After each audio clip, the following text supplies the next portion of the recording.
व्यास जी महाराज ने अपने पुत्र शुकदेव जी को श्रीमद् भागवत महापुराण की कथा सुनाई।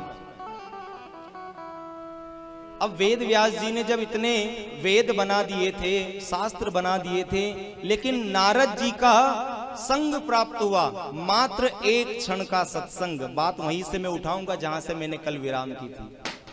ये इतनी जो भूमिका बनाई ना, ये बस इसीलिए बनाई थी कि एक क्षण का सत्संग परिवर्तन कर देता है जीवन में। नारद जी आए, नारद जी ने वेद व्यास जी के हृदय पर हाथ रखा और वहां वो दिव्य सत्संग हुआ और उस सत्संग का प्रभाव के श्रीमद् भागवत महापुराण बन गई। उसी सत्संग का प्रभाव तो है। तो ये जीवन में ये सत्संग हमेशा काम आता है और फल देता है। जब निर्माण हुआ, शुकदेव जी महाराज के द्वारा परीक्षित जी को ये पुराण सुनाया गया तो प्रश्न हुआ सोनकादि 88,000 ऋषियों का कि आखिरकार परीक्षित जी को शुकदेव जी महाराज ने 7 दिन तक कथा कैसे सुनाई, जरा इसकी चर्चा हम करें। और यहीं से कृष्ण की कथा का भी प्रादुर्भाव होता है। भगवान कृष्ण की कन्हैया की कथा यहीं से शुरू होती है। तो यदा मृदे को रव संजयाना वीरेश्वतो वीर गतिम गतेषु वकोदरा विद्यगता विमर्श भग्नो रुदंडे धृतराष्ट्र पुत्रे। कथा का शुभारंभ होता है महाभारत के युद्ध से। अपार महाभारत का संग्राम हुआ और उस संग्राम में पांडवों और कौरवों के मध्य युद्ध हुआ और परिणाम ये हुआ कि पांडवों ने कौरवों पर विजय प्राप्त कर ली और अंत में केवल और केवल दुर्योधन बचा हुआ था। भीमसेन की गदा से उस दुर्योधन के जंघा को तोड़ा गया, उर्दंड भेदन कर दिया गया। आज वह दुर्योधन भी पल पल अपनी मृत्यु का इंतजार कर रहा है। उस कुरुक्षेत्र के मैदान में यत्र तत्र शव बिखरे पड़े हुए हैं और उन्हीं में पड़ा हुआ है, उन्हीं के बीच में पड़ा है दुर्योधन, जो पल पल अपनी मृत्यु का इंतजार कर रहा है। आकाश में कई गिद्ध मंडरा रहे हैं और गिद्ध जहां आप जाते हैं झपट्टा मारकर और मांस का टुकड़ा छीन कर ले जाते, तोड़ कर ले जाते। और कई गिद्ध तो उस दुर्योधन पर भी आकर झपट्टा मारते। वो दुर्योधन परेशान हो गया कि मैं क्या करूं, अब तो बस भगवान मृत्यु आ जाए तो अच्छा। गिद्ध आते उसके मांस को लोच के ले जाते। वो भगाते भगाते संत्रस्त हो गया, परेशान हो गया और प्रार्थना करने लगा। और जैसे ही अश्वत्थामा आया, उसने देखा दुर्योधन को, तो दुर्योधन की स्थिति को जब देखा तो अश्वत्थामा बड़ा विकल हो गया। और जब विकल हुआ ना बंधुओं, तो उसके मन में भाव आया कि दुर्योधन, मैंने तुम्हारा वो वैभव देखा है, अरे मैंने तुम्हारा ठाट बाट देखा है, लेकिन आज तुम्हारी जो स्थिति है वो मुझसे देखी नहीं जा रही। अरे मैं सहन नहीं कर सकता ऐसा तुम्हारा आज ये दृश्य। मैं क्या करूं तुम्हारे लिए? कोई कार्य मेरे लिए हो तो जरूर बताओ। वो दुर्योधन कहता है, देखो उसके भाव, मर रहा है, अंतिम समय चल रहा है, लेकिन उसके अंदर से भाव निकला तो क्या निकला? उसने कहा कि मित्र, वो पांडव केवल 5 भाई थे और हम कौरव 100 भाई, विशाल सेना, लेकिन उन 5 में से किसी एक का भी बाल बांका नहीं हुआ। और हम 100 भाई सारे के सारे मारे गए, पूरी सेना मारी गई। उन पांडवों का हम कुछ नहीं बिगाड़ सकते। तो अश्वत्थामा ने कहा कि मित्र क्या चाहते हो, जरा ये बताओ। तो दुर्योधन ने कहा, मैं तो बस यही चाहता हूं, मेरी अंतिम इच्छा यही है कि यदि उन 5 पांडवों में से यदि एक का भी मस्तक मुझे मिल जाए तो कम से कम मैं चैन से मर तो सकूंगा। मुझे मृत्यु तो आ जाएगी, बस एक का मिल जाए। तो अश्वत्थामा ने कहा, मित्र यही चाहते हो?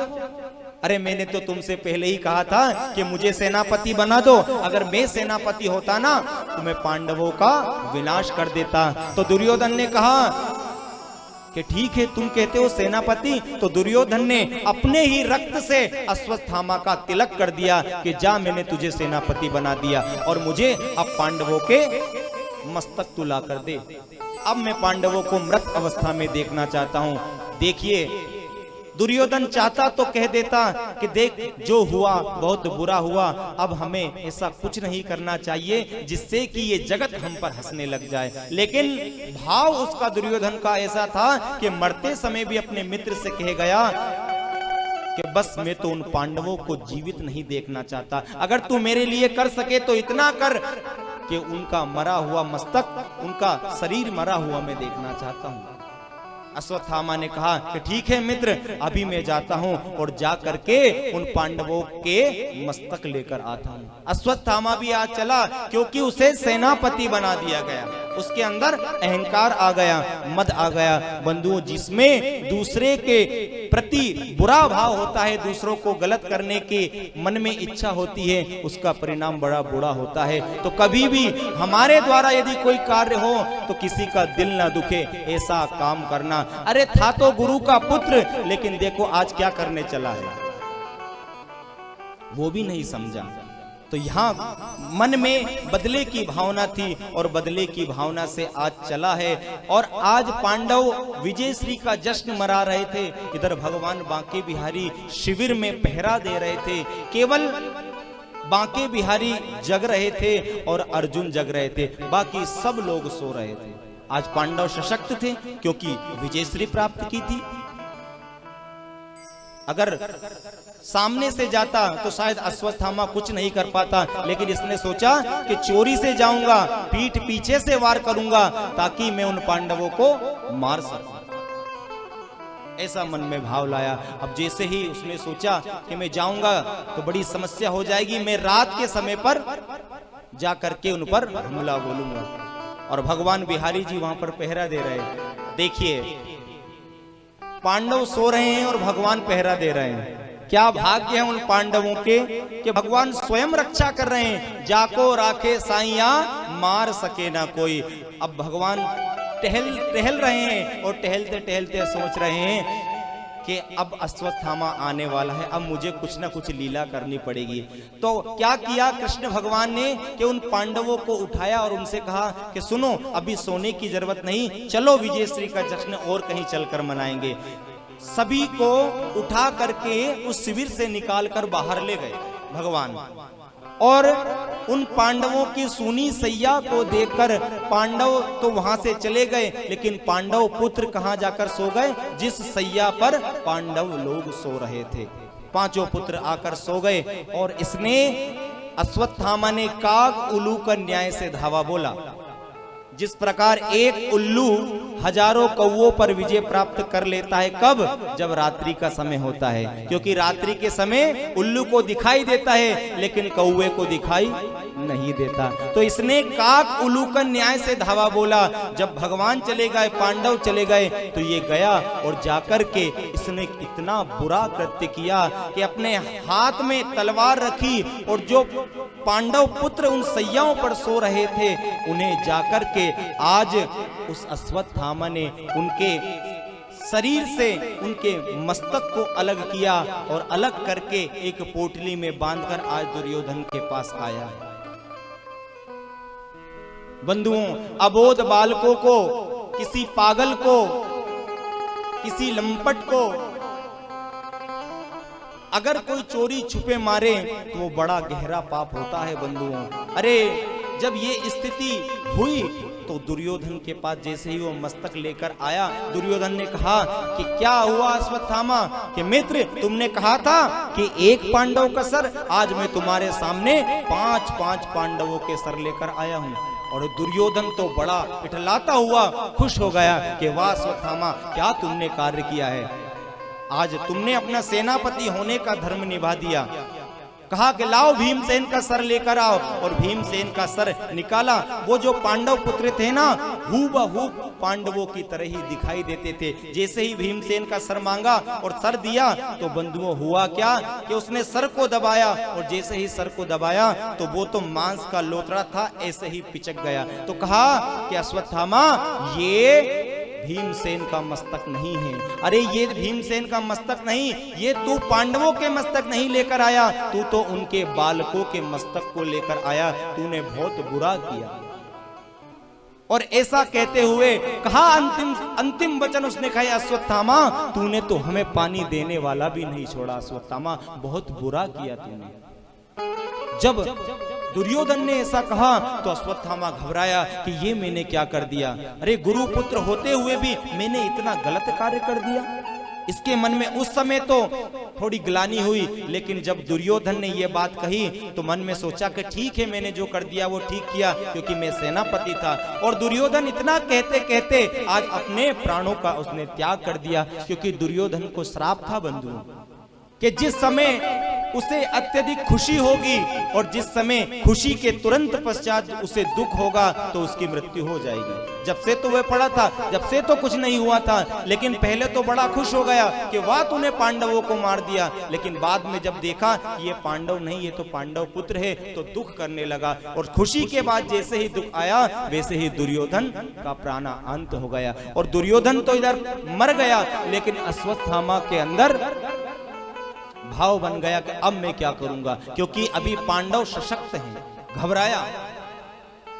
अब दृश्य देखिए आप दूसरी तरफ का, जब पता चला कि पांचों जो पुत्र थे आज सैया पर पड़े हुए हैं और जिनके शरीर पर सर नहीं है। बंधुओं बताइए, जब उन बालकों की माता ने देखा होगा कि मेरे पुत्रों को किसी ने अर्धरात्रि में मार डाला, तो उस माता की क्या स्थिति रही होगी। यदि हमारा एक पुत्र चला जाए तो जीवन भर याद आता है बंधुओं, लेकिन उस माँ की स्थिति देखो, उस द्रौपदी की स्थिति देखो कि आज 5-5 शव पड़े हुए हैं और शव के ऊपर सर नहीं है। अब अंत में मुंह भी नहीं देख पा रही है वो माँ। क्या स्थिति उस द्रौपदी की रही होगी। देखकर चित्कार कर उठी कि हे विधाता, हे ब्रह्मा, ऐसा मेरे बालकों ने किसका अन्याय किया था, किसको दुख दिया था, जिसे इस तरह से रात्रि में मार डाला। क्या मेरे अबोध बालकों ने किया होगा। चित्कार कर उठी, माता शिशूनाम निधनम कृतानाम।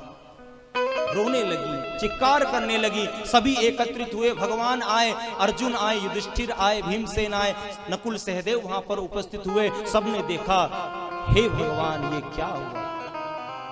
अभी तो एक समय था कि हम जश्न मना रहे थे और दूसरा समय देखो कि आज 5-5 पुत्र मरे पड़े हुए हैं। बंधुओं मैंने आपसे पहले दिन ही कहा था कि सुख के बाद दुख जरूर आता है। अरे एक समय तो आपके पास खुशी है, लेकिन दूसरी समय दुख कब आ जाए पता भी नहीं चलता।